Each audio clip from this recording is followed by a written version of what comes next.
So we got Josh Harris, Deadliest Catch, Bloodline. I didn't know. I knew that it's been on for a while, but I mean, I didn't know that the show had been on for 18 seasons.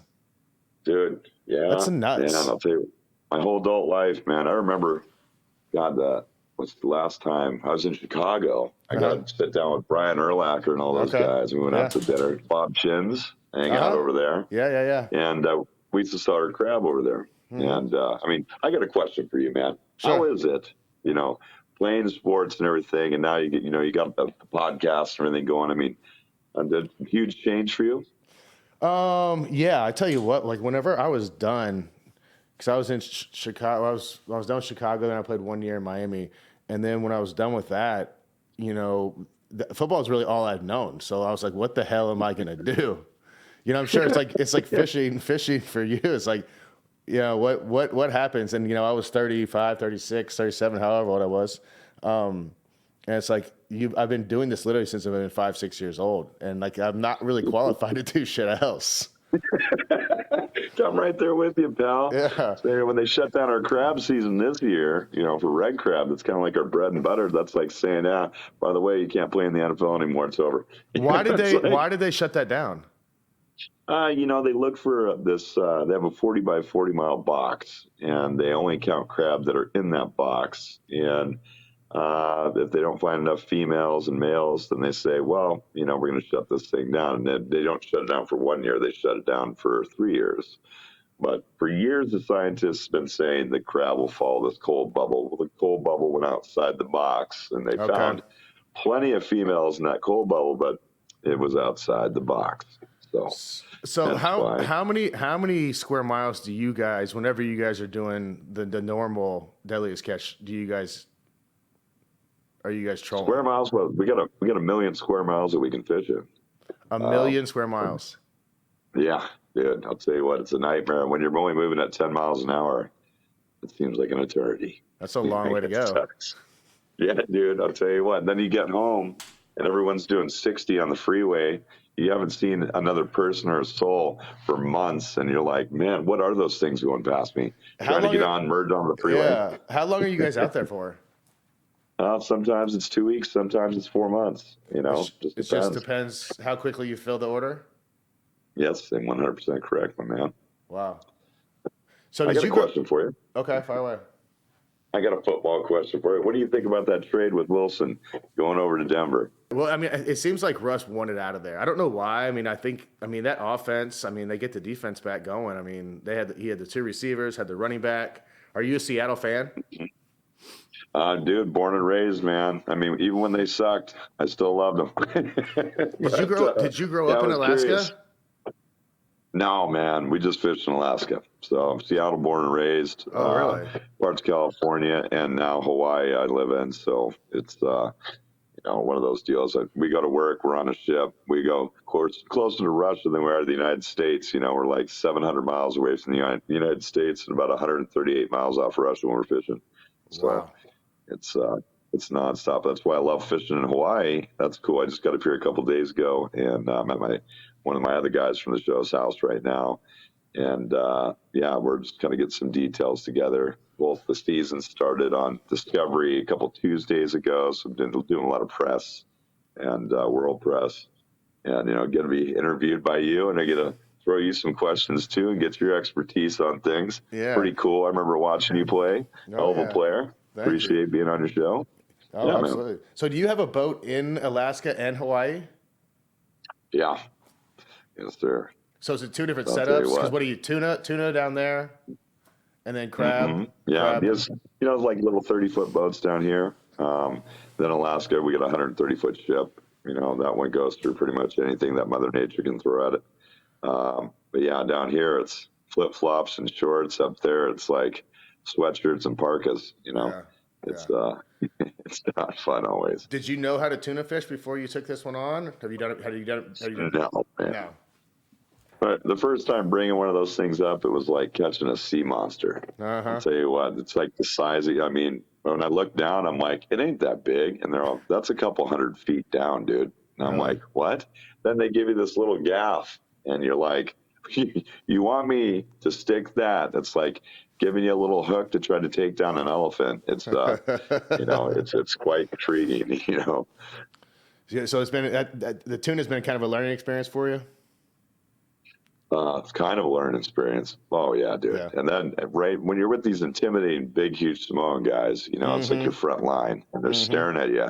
They're like, "Hey, dude, you got to eat this heart." And they cut the thing open, and they rip its heart out, and it's still beating. And I'm like, "Come on, man!" And it's like the way that you got to do it. So if you ever come over here and you go fishing with us, I'll tell you what, man. Yeah, you got to eat a bite out of this beating heart. I'll start puking for you. But I mean, it's disgusting. It's absolutely terrible. So those that don't know and haven't watched the show, your dad was kind of started on the Deadliest catch, passed away, unfortunately. But how did he get into the show? Do you remember that? Yeah. They. How old were you? Oh fuck! I think when the show started, I was like 23. 20. Actually, I was 22, and I worked for my dad prior to that, but I decided to go a different route in the industry. And then my brother started working on the boat, and they just showed up with a handheld camera. They're like, if you see anything cool, just film it, and we'll pay you for it. And they're like, cool. And then our partner boat sank, and everyone died, and they had to pick up the dead bodies. So put them in the freezer. So they got some of that, and then they liked the dynamic of after they interviewed my dad, my brother, and stuff, and those two. And then they're like, he goes, "Hey, dipshit, you want to come back? You want to go to work for me?" Yeah. I was like, well, fuck it. All right, I guess I will. And then my whole adult life, now I've been on TV, like just fishing away. So here we are. It's kind of nuts to think that. I mean, that, you started that and like literally basically your adult life has been literally documented on TV, fishing, working, ups and downs, lost your father. I mean, it's all been literally an autobiography. Yeah, dude. I mean, you got to think about that. I mean, that's pretty crazy. Yeah. One night stand led into a lifetime memories. I got a child out of the deal, lost my father, my brother. He's my younger one. He's kind of in and out of things. And then got my older brother back for a little bit. One thing I will tell you, it's like taking a 47-year-old guy and putting him in the NFL for the first time is the equivalency to bringing my older brother crab fishing. He's ripped and stuff, but it's just something you don't do to a guy, And so we did that for crab fishing for him, and that worked out okay. But we took him tuna fishing. That was a little bit better. Yeah, I'm sure. It's hard to imagine, but spring is already here. And as the beautiful weather starts to turn up, you need to get your lawn back. Thankfully, Sunday gets your lawn growing and helps to keep it healthy all season long. You probably heard about Sunday or have seen their ads online. There's a reason they are featured everywhere and doing it better than traditional lawn care services. These services lay down 90 million pounds of pesticides each year, but not Sunday. They're different. They're on a mission to change how people care for their lawns. If you've neglected your lawn all winter, Sunday takes all the work out of it, so you can get back to growing a beautiful lawn without guesswork or the nasty chemicals. Their custom plans include fertilizer and everything you need to easily care for your lawn. You just attach the ready-to-use pouch to a garden hose and spray. It takes less than 15 minutes and it really works. And Sunday is offering our listeners 20% off. Full season plans start at just $129, and you can get 20% off at checkout when you visit getsunday.com/uncut. That's 20% off your custom plan at getsunday.com/uncut. Since the red king, since they're done, you guys are what, the golden king crabs, and those are deeper, harder? Oh yeah, like half a mile down, dude. So you go from having like just 2 bundles of line in a pot to having 9, and I mean, one of those bundles of line that you got to throw, as the pot's sinking down in the water weighs, I don't know, about 80 pounds. So these guys. My poor deckhands, dude, they're throwing 9 lines, 9 bundles of line over each pot. We only allowed 40 pots. Was it a brilliant money-making move? Not necessarily, no. I mean, we broke even, I think. But we had to do something. I mean, we got a $10 million operation sitting up there that is going to be worthless if we can't figure out something to fish with it. And, I mean, the government wants to buy a crab boat. Yeah. So go ahead. The government has to do something to subsidize, right? I mean, they can't just let all these crab boats in this business just tank. You would think. Yeah, they do something. They do this little number with the smallest violin playing the world's saddest song. Yeah, that's about how that one goes. Have you seen a major change like in weather and temperatures and water up there, or is it kind of just blown out of You know, proportion? no. I mean, definitely. There's places that are freezing that in our lifetime we haven't never seen freeze, and Really? I mean the polar ice caps are gone. They've been gone for about 9, 10 years. And then you've got the land ice, the land mass, which was 98% of it's melting at a massive rate. They think the sea levels come up by 360 some odd feet now. So the Great Circle that used to be 6.5 days where the cargo ships would go, they could do it now in 5. And everyone's like, well, if that's the case, then why isn't, all these places underwater? Well, because we float on tectonic plates. And you'll notice now there's more volcanoes blowing up everywhere all over the Earth than there ever has been. But Is that because there's more water? Is that because there's more water and more pressure? That's correct. And so, but the places that never really froze are freezing at a much slower rate, and they're not thawing out. So they're building up with ice. And places that, were always frozen are kind of melting. So they think there could be about an 8-degree shift. And when it comes to us, the weather is getting way nastier and shittier. And, we're seeing stuff that, is like Dr. Seuss's nightmare up there. And that also changes, the water temperatures. Yeah. And it kind of changes the whole ecosystem up there. And along the different parts of the world, too. I mean, but it is what it is, Going to find out that land ice bridge between Russia and Alaska probably was a real deal because there's places that are freezing up there that are creating some weird shit. So, really, it is what it is. Yeah. I mean, you guys are in some nasty, crazy water. Like, what's the craziest thing you've pulled up from the ocean?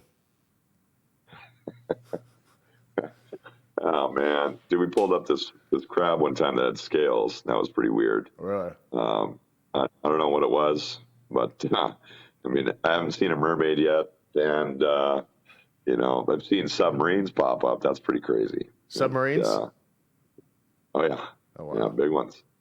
And it's kind of crazy to think 300 feet down below you, they can hear you talking just like we are right now in the wheelhouse. Really? Up where you drive the boat at the very top. That's even creepier to me, anyways. That is creepy. Like thinking to myself, yeah, right. I mean, shit. Anything that's not a crab, do you just throw it back? If it's alive, yeah. Obviously. Except for codfish, we keep that for bait. Okay. Any fish? Everything else, it's. Oh, go ahead. You ever pulled up a fish? You're like, we don't know what the hell this thing is. Yeah. Oh yeah. Yeah. We had this. There's a fish that came up just this last season when we're fishing really deep, and it had like a jellyfish style body. You could see all the organs inside of it, and it had this weird big head. And then when it sat on deck for about 30 seconds, it just started to melt away. The ocean. And I'm like looking, we got a federal cop on the boat, and I'm looking at this dude. I'm like, what was that? And he goes, I don't know. Like, everyone was afraid to touch it. It was pretty weird. Why is there a federal cop on the boat? Because we're doing this weird fishery, so it's got to be monitored. And so they always have a fed to make sure that we're keeping the proper species of fish and crab. And, we're not taking something that there's already a fishery for, or else do 5 years in federal prison. Small technicalities and things, whatever. Has the landscape changed so much since you guys first started? I mean, just dealing with people, government, regulations, it's got to be difficult, I would think. Shit's got weird, it is definitely got weird. It's not the same as it used to be. But, everything evolves. It's like you've got a new job. Now we got the Hawaii gig going. That's pretty cool. And, I used to think it was so easy here in Hawaii, but come to find out everything in the water wants to eat you. And there's a lot of really big things out there. I did Shark Week last year. That was a little scary. They put me in the water with, 30 of these huge giant sharks. And I was like a Jesus lizard. I could literally run on water at that point. It was, it was something else. I mean, I've seen a lot of cool stuff. It's got some legs to it fishing out here. I don't know how much longer crab fishing will last. Really? With the way that the government's regulating it. Yeah. So Well, there's probably a dying breed of people that want to do it. I mean, I don't think anyone really wants to work anymore, and I guarantee there's that many people that want to go on a 130-foot boat out in freezing cold water with 50-foot waves. I mean, that doesn't sound like sign me up. Yeah, it's not someone's dream job, and boy, you nailed it on the head. Trying to get anybody that wants to work hard this day and age, it's a tough one. A lot of entitled people out there, and I get a kid that goes to college and he comes up on the boat because he failed fucking in the workforce, and then he tries to tell me what I'm doing wrong on running the crab boat. And there's the right way, there's the wrong way, and there's my way. And bud, don't tell me how to run my company. unless you want to die out there. I mean, just forget to tell them there's a huge wave coming over the top of the boat. What's the biggest lessons are hard to learn. What's the biggest wave you guys have been in? The biggest wave I've ever been in, probably at 100 plus feet, and that was pretty scary. How did the boat stay afloat? I mean, they're just built Go ahead. Everything's locked down pretty good. The doors are all tight. So, the boat, it'll go up about 80 feet. It will cut through the top of the wave, and then it goes down the other side, and then it'll free fall for about 40 feet. And it's kind of like a lawn dart going in the lawn. And you're just hoping to God that the water clears off the deck before the next one comes so you can catch that one. It's not as fun as it sounds. It sounds miserable. It's quite miserable. If I mess up just that much, I'll kill everybody. So it's a little stressful at times. So, I mean, you have to be driving through. You're driving through this, and you're driving up a 100-foot wave. Yep. Hit 80, and you kind of crest and poke through the wave, and then free fall down the other side. That's about correct. Yeah, and that's like a lawn dart. And then you're just hoping to God that the boat clears the nose, the water comes off it, so when the next one's coming, it doesn't come over the top. Because then it's game over. Is everyone harnessed in, or are people just hanging on? No, you just hang on, man. If you're harnessed in, say the boat flips over because we can't clear the one off water, then then it's like trying to figure out how to get unharnessed, and water's rushing in, and everything's upside down, and trying to get a survival suit and then pop out the door as all this is going on with no lights on. It turns into a little bit of a debacle. And then, I mean, if that happens, Coast Guard's coming to get you, hopefully? I mean, is that best case, or another boat? Let's be realistic. In that type of weather, nobody's coming to get you. You're gonna find God. That's about it. Mm-hmm.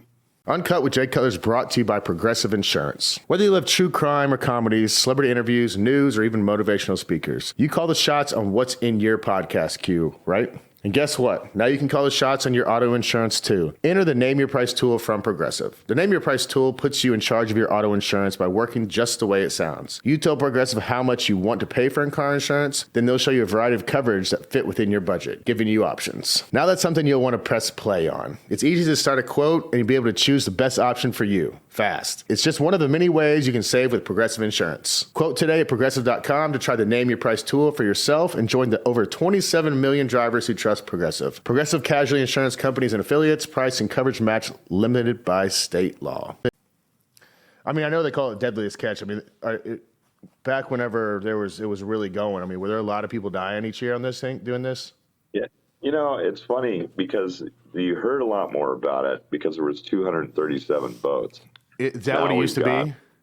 Yeah. Now we've got 60 maybe. Okay. And,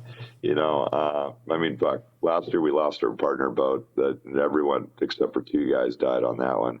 And they were all getting out in their survival suits. The boats go down so fast when they do go down, and they were coming out the back door and they had their survival suit on, and they got stuck in the railings as the boat is sinking all the way down, nose first. And they get out the back door, water's rushing in, pushes them out. And because their survival suits were so thick, they got stuck in the railings and went down with the boat. The whole crew, it was crazy. They finally just get out, but and there was nothing they could do about that. And then the year before, our other partner boat, the weirdest thing, nobody really knows what happened. We were looking at the last moments of it, and they were going forward about 5-6 miles an hour. They stopped, went in reverse, did a hard hook in reverse, and that was it. and they didn't even get a mayday call off. So it was really weird, but everybody passed away on that one. That was a really sad deal. How do you watch the last moments? Just tracking it on the radar? Yeah, they've got, we all have vessel trackers, and it'll track everything up to 2 weeks. So we're taking a look and seeing where they went down, and it was just really strange to see a vessel going forward and then stop and go backwards and do a hard hook. It doesn't make any sense, but and when weird shit happens out there, it's mysteries of the deep, they say. So that's why we're all a couple. There's nothing else. There's nothing else out there. The ocean freaks me out. It's wild. What scares you about the ocean? I mean, come on. I mean, what scares you about the ocean? I mean, I think there's things out in the ocean that we have no idea about. Well, yeah, we know more about space than we do the ocean. Exactly. And then you're in. You turn that light down. I don't know what happened. And then you're in. Freezing cold water, and then you're in Hawaii with these sharks, and there's no telling what else is out there down in that stuff. I don't know. Yeah, it's just wild. That's some big shit out there, bud. That's exactly. We haven't explored what, like 65-75% of the ocean. Like there's stuff out there that we're no idea what it is. The guy that was, when I got my captain's license, the teacher. He ran nuclear subs for 35 years, and he was telling me this story, the class's story. He was like, yeah, because I can tell you guys about this right now because it just became declassified. He goes, Russia and China has also said they've seen it. So he's running a sub that's 585 feet long, and he goes, something 3 times the size of the sub and moving at the speed of sound underneath the water shot by, and everything went black. It knocked out the sub. And he goes, and we were out, it blew all the breakers. He goes, we were out for about, an hour and a half, 2 hours before they could repair everything. He goes, that happened 3 times in my career. Like, can you imagine something that's 1,500 feet long, moving at the speed of sound underneath the water?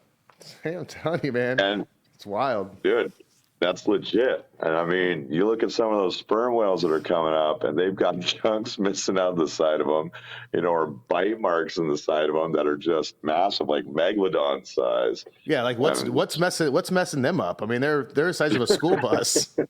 Yeah, no, right. You would think they're the apex predator, but come to find out, nope. Something else is messing. Yeah. Have you ever seen things crazy in the sky, UFOs or anything out there? Now we're there's been a couple times. Yeah. We've seen some really weird shit out there. I have, and there was one specific instance where there's like 40 boats out fishing, and everyone's on the radio talking about it. This thing just there was a volcano going off. It's called Pavlov, and it had been blowing off for about 40 some odd days. You can see the lava shooting out. It really cool. And everyone's fished for king crab over there, the whole fleet. And dude, something it's gonna sound weird. It's all right. Something was hanging out, and it was just kind of going around the volcano, and everyone's on the radio talking about it, taking pictures, the whole 9 yards. Get back into town. Some of the guys were running around in weird suits. Nobody had a picture of it by the time it was done. Really? And yeah, and that thing was there for probably 8 or 9 hours, just hanging out. And then one thing I do still have a video of, though, is we were driving back from Alaska down to Seattle, and it's like a 7-day trip. Yeah. So I popped a bunch of NyQuil because I don't have to drive for 20 hours. So I'm like, well, might as well take a long nap. NyQuil is your friend, Makes sense.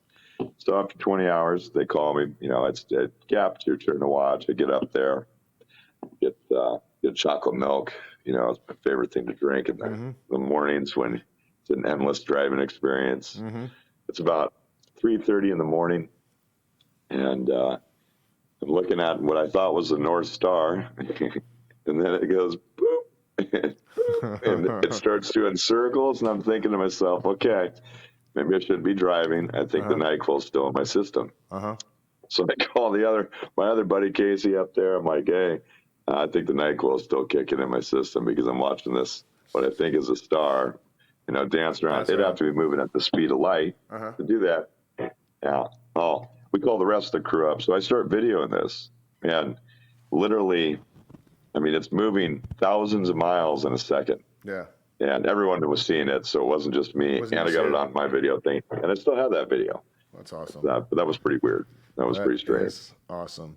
What did your? Have you ever seen anything weird? No, not like that. I wish. I've got a ranch out in Montana that I'm hoping someday I see something crazy. But no, we've done UFO guys on here. We've done Bigfoot guys on here. I mean, we've heard it all. So it's interesting. Has anybody ever seen Bigfoot? No, hell no. No. He's still the reigning champion for hide and go seek, isn't he? He is, and I mean, listen, the guy was nice. He was convincing and all, but like, it just doesn't make sense. I mean, not one. There's the only thing that made sense was what the footprints. The footprints kind of made sense to us, but like, there's no bones. There's no real pictures. Like, you would think someone would find one dead Bigfoot somewhere in the woods somewhere. Yeah, right. That would make sense to me too. Nothing. But I mean, this guy has a whole museum in California? In California. And I mean, he's got everything out there. The footprints, all the encounters, everything. But it's I don't know. But he also has a TV show, so he's got to keep that going. But I asked him, I was like, listen, if you ran into Bigfoot, like, would you shoot him? And he was like, absolutely not. And I'm like, you're crazy. I'd get him stuffed, dude. Yeah. The reigning champion is now. The reign is over. Yeah, I found him. The one Bigfoot in the world, and you're not gonna put him down. I know. So at least much. Dart him, something. Anything. Put him in a cage for a little bit. Yeah. Yeah, dude. I mean, shit. Who's the weirdest guy you've ever on your show? Like the weirdest subject or the weirdest interview you've done yet? Gosh, what do you think? Metaverse. Huh? Metaverse. She's cool though. We did one with this girl Jessica, Metaverse, and the Metaverse is just a little bit. I mean, it's a little bit. Do you know anything about the Metaverse? No, not specifically. Now, do explain though. So it's like virtual reality. Oh yeah. With all the cryptocurrencies and stuff, and you can buy NFTs and stuff. Yeah, and you can buy property in the Metaverse. Like, you buy like a beach house. I mean, that was interesting. That wasn't weird. She was great. Just the subject. Yeah, she was great. She explained the hell out of it. It's just the subject is difficult for people to understand. I don't think it's difficult. It's just weird to think that I'm gonna just put on this headset and go into this another world. I mean, haven't you seen Ready Player One yet? Steven Spielberg directed it. Yeah. So I mean, it's not that far off, I would imagine. Definitely it's not just that in the far beginning off. Stages. And that's exactly right. And that's what she was explaining to us. And these kids now are doing virtual reality games, so it's just a matter of time. I mean, there's so much damn money going into it. So much. Oh yeah. That's a fact, Jack. Yeah, exactly. Guys, if you struggle every year to find the perfect gift for Mother's Day, I've got you covered. Get her some Lake pajamas. They're the softest pajamas imaginable. Pajamas make the perfect gift for your mom, wife, mother of your children, or any mother figure in your life. And with gift boxes, you can add to your order. It's a turnkey gift that shows up to your door ready to go. Just go to lakepajamas.com and use code J10 for 10% off your purchase. That's lakepajamas.com and use code J10 for 10% off. Limited one-time use per customer. Did your dad grow up fishing, or how did he come about that? He did. Fourth generation. My great-grandfather, my grandpa, my dad, now me, and then my daughter's like, I don't even know why I'm going to school, Dad. I'm just going to take over the family business. I'm like, the fuck you are? Like, if you're going to school, like, it's just the way it is, kid. It's the way it is. Whenever you were in high school and stuff, you were like, I'm going to the boat. I know that's happening. No, not really. But here we are. It's like, yep, that's me. You're probably wondering how I got here. Well, yeah, I didn't graduate high school, and here we are. I'm too fat to fly, and I can't dance. So here we are. That's that. All right. So you're in Florida, or you're in Hawaii now. Tuna. Mm-hmm. Is that all you guys try to catch down there? No, man. We catch all sorts of species, but the main money maker is the ahi. It's like the yellowfin tuna out here is one of a kind. You can catch yellowfin in many different parts of the world, but this specific breed, because of their diet, water temperature, yada yada, they get the biggest, and they taste a lot different. Ula Ula, our company, stands for red, which is the color of the meat that you want to have when a tuna comes up. It's like, and by catching it with a rod and reel, that's how the commercial fish from out here, the fish don't get stressed out and push the adrenaline into their meat. It's kind of like a Wagyu steak, Okay. beer fed, hand brushed 3 times a day, not too pretty. Well, it's kind of like these fish. Yeah. Okay. Oh yeah. So, it's one of those deals. Are you allowed to catch only so many of those, or is it regulated? Wide open, pal. Wide open. Just wide open. 365 days out of the year. Oh, really? Mm-hmm. So it sounds like you're going to be transitioning to Hawaii. Get out of the art scene. You know it. That's what that's what I would do anyway. See, I'll tell you what. Great minds think alike, my friend. I know. What got you down to Hawaii? Well, we found these charts. We were tearing apart our boat in Seattle, doing a $2 million remodel, and I hated going into my dad's room. 'Cause it's on the boat. I never went in there. After he died. Yep. And we found these charts, man. There was a bunch of them, and one of them was Hawaii. COVID just hit, so round trip tickets, first class for $150. So I'm like, fuck it, let's just go over there for the weekend and test it out. It was $150, and it's first class. So we find this boat online, and it looked really nice, for a little fishing boat, just to test it out. We get there, and my buddy, I'm like, so where's the boat? I'm asking him. He's like, you see that one right over there? I'm all, oh, wow, that's not the one we got. He goes, no, it's the one behind it. It's got a flat tire. There's shit growing out of it. Dude, it was shredded. Yeah, but with that little boat, we paid $15,000 for it. I think we made $500,000 in a short period of time with it. And I was like, no way, a couple months. Yeah. And this was just with a little boat, imagine what we could do with a big one. So we got a big one. And, it's like, met a lot of people over here, and I spent a lot of time in Vegas partying, and knew a lot of restaurant owners and stuff. So got in touch with a couple of those guys.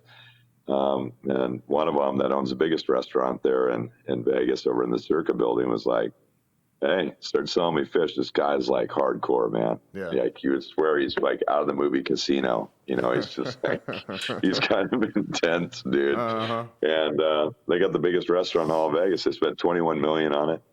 And it's nice, dude. And so we've been selling them fish, and things going okay. He's a little demanding, but it's when the demand for fish started going up, because now I want to sell to the Wynn, I want to sell Aria, I want to sell to all these places. Yeah.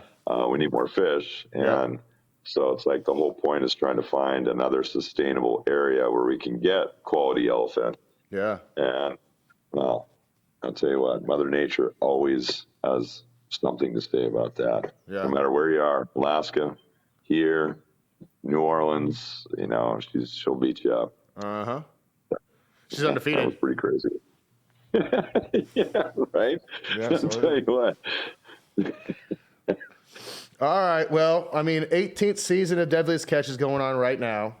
Deadliest Catch Bloodline. Captain Josh Harris is doing that he's with your brother, right? Yeah, my older brother. He's super ripped. Not the brightest bulb in the box, but he's a nice guy. So we're crab fishing. We're tuna fishing. We're trying to get a tan down there. We're selling fish to Vegas, everywhere else we can get it. And you're doing your thing, man. Dude, we're just trying to make something happen. Yeah, dude. Anyway. It sounds like you are. Well, I want you guys be careful out there. I know it's not easy going, and I appreciate you coming on. We appreciate you coming on the show and taking the time. I know you're busy. Yeah, dude. Oh yeah, man. I'll tell you what, you guys are awesome, and thanks for doing an awesome job at interviewing. I can't tell you how many interviews I've done today where I was just about ready to fall asleep. I was like, oh god, there was no energy, no good questions. Yeah. Knocked out of the park. Good. I'm glad I can keep you awake. Dude, fucking no, dude. You did an awesome job. Thank you so much. No, hey, thank you. I appreciate it. Be safe out there. Hey, later, bro. Have a good day. Thank you.